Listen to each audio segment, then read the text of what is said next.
Hello and welcome to this short tutorial on the outline tool in Word. Outline is a little known but really useful tool for working with document structure.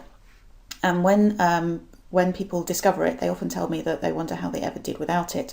So let's have a look. This is a document I prepared earlier. It's a course handbook. It's about 25 pages long and it's got lots of headings and subheadings.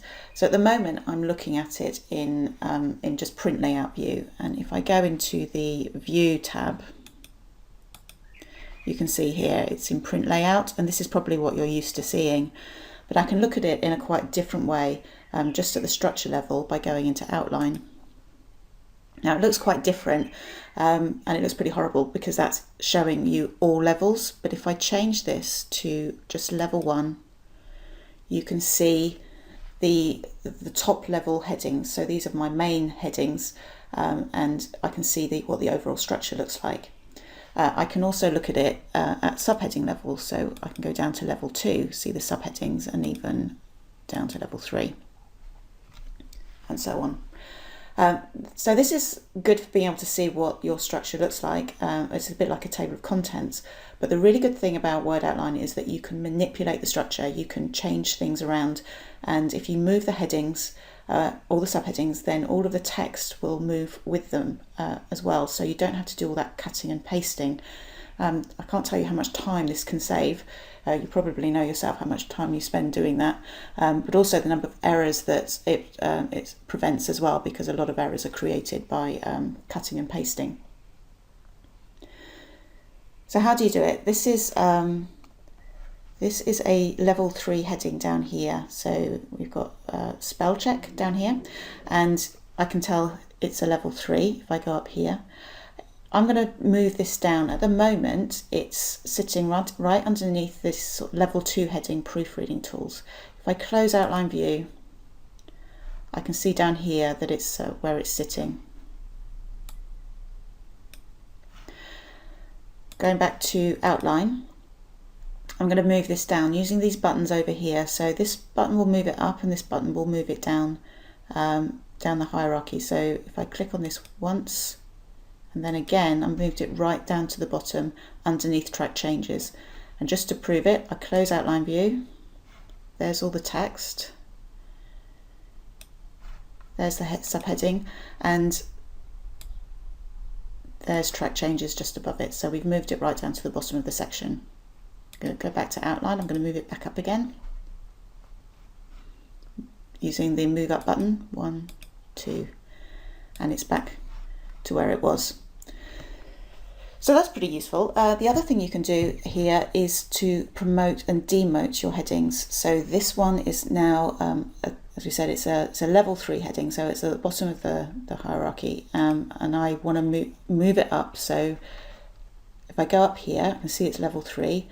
If I hit this promote button, it's going to move it up to the same level as proofreading tools, and I can move it up again, and it's got a level 1 heading. If I close outline view, you can see how that's changed, and if I click on it, you can see up here it's at level 1. We'll go back to outline and use the demote button to move it back down again. So I've moved it back to where it was. So you can see how that can be really useful when you've got a document that's already written, but I also use outline at the planning stage, and I'll show you how. Here's a document I created earlier. So I've got writing reports. This is a course outline that we did with brainstorming and a mind map. So what I've done is I've just transported the level 1 headings and the title and just stuck them into Word. And so I'm going to get writing reports as a title, so I'm going to give that the title by clicking up here in the styles menu. So that's now a title, and then I highlight all of these and I'm going to give them level 1 heading. I've used a numbered template here because it's easier to see what's going on. And under planning, I'm going to put a couple of subheadings in. So I'll put in brief, we'll worry about what the real title is going to be later, and audience just as a placeholder. Now they're just in normal text at the moment, but I'm going to highlight those and give them level 2 status. You can see they're at 2.1 subheadings of section 2. And if I look in outline, then I can see how that structure is starting to take shape. I would normally get approval at this stage to make sure that I'm on the right track. It's much easier to change the structure around at the beginning than it is at the end, even though you can do it in outline. Obviously, you still need to manipulate the text if the rest is already written. So I'd get approval now and just make sure that everybody's happy with how it's looking.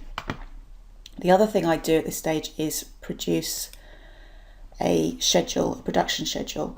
So all I've done is I've taken those headings, those main headings and those subheadings, and put them into an Excel spreadsheet and worked out roughly how many pages I'm going to need for each section.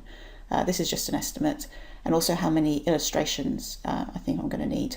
So I've got a very sort of vague plan here. I may want to put in also where I'm going to get the content from. And then I'd work out the estimated number of hours that it's going to take me to create those sections, and this is just based on about half an hour a page and per illustration.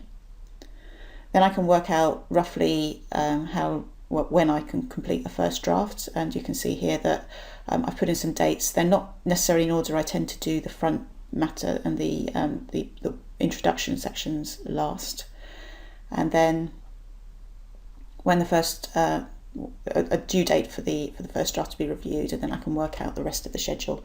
So this is a really useful tool if you're working with a client and you're producing work that they're going to pay for, then you can use this to work out an estimate for the work as well as the dates. If you're using it internally, you can use it just as to keep track of progress and make sure that you're keeping to your deadlines. Okay, well, I hope you found that tutorial useful and that you're successful in using it in your own reports and documents. I look forward to seeing you on the next lecture. Have a good day.